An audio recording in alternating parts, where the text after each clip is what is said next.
Mark chapter 3. Again he entered the synagogue, and a man was there with a withered hand. And they watched Jesus to see whether he would heal him on the Sabbath, so that they might accuse him. And he said to the man with the withered hand, "Come here."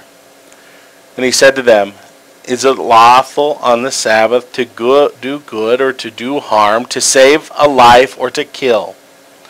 But they were silent. And he looked around them with anger, grieved at the hardness of their hearts, and said to them, "Stretch out your hand." He stretched it out, and his hand was restored. The Pharisees went out and immediately held counsel with the Herodians against him, how to destroy him. A great crowd follows Jesus, and Jesus withdrew with his disciples to the sea, and a great crowd followed from Galilee and Judea and all Jerusalem and Idumea, and from beyond the Jordan, and from around Tyre and Sidon. When the great crowd heard all that he was doing, they came to him, and he told his disciples to have a boat ready for him because of the crowd, lest they crush him. For he had healed many, so that all who had diseases pressed around him to touch him. And whenever the unclean spirits saw him, they fell down before him and cried out, "You are the Son of God!" And he strictly ordered them not to make him known. And he went up on the mountain and called to him those whom he desired, and they came to him.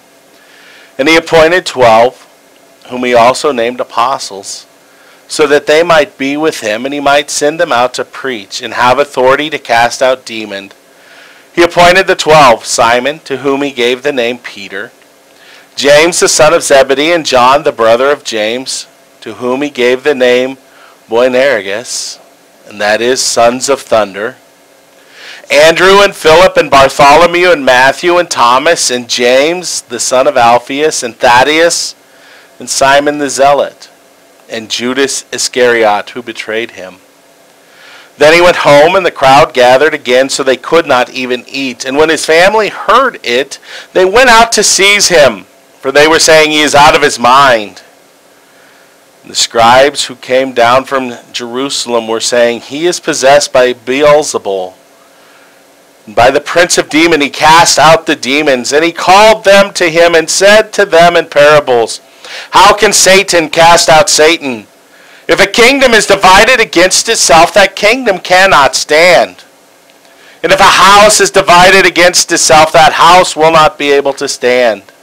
And if Satan is risen up against himself and is divided, he cannot stand, but is coming to an end. But no one can enter a strong man's house and plunder his goods unless he first binds the strong man. Then indeed he may plunder his house. Truly I say to you, all sins will be forgiven the children of man, and whatever blasphemies they utter. But whoever blasphemes against the Holy Spirit never has forgiveness, but is guilty of the eternal sin. For they were saying, he has an unclean spirit. And his mother and his brothers came, and standing outside they sent to him and called him. And a crowd was sitting around him. And they said to him, "Your mother and your brothers are outside seeking you." And he answered them, "Who are my mother and my brothers?" And looking out at those who sat around him, he said, "Here are my mothers and my mother and my brothers. For whoever does the will of God, he is my brother and sister and mother."